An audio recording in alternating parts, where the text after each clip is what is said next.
இயேசப்பா உங்களை பார்த்து சொல்றாரு, நீ அவசரப்படுற, ஆனா நான் ஒருபோதும் தாமதிக்கிறது இல்ல. கேளுங்க, வேதத்துல ஒரு அழகான வசனம் இருக்கு. 2 பேதுரு அதிகாரம் 3 வசனம் 9. கர்த்தர் தமது வாக்குத்தத்தத்தை குறித்து தாமதமாய் இருக்காருன்னு சிலர் நினைக்கிறது போல, அவர் தாமதமா இல்ல. அதாவது தேவன் இன்னைக்கு உங்க மனசுல இருக்கிற ஒரு பெரிய கேள்விக்கே நேரா பதில் சொல்றாரு. உங்களுக்கும் அப்படி தோணி இருக்கும் இல்லையா?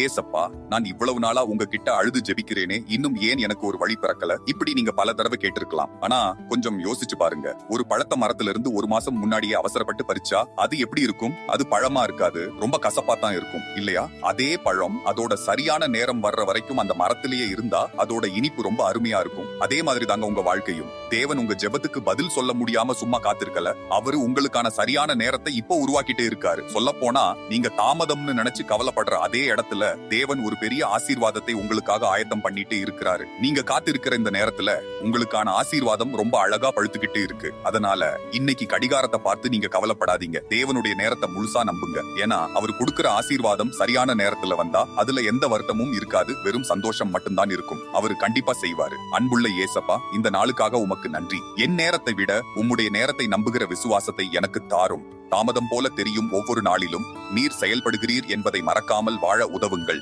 இயேசுவின் நாமத்தில் ஜெபிக்கிறோம் நல்ல பிதாவே, ஆமென்.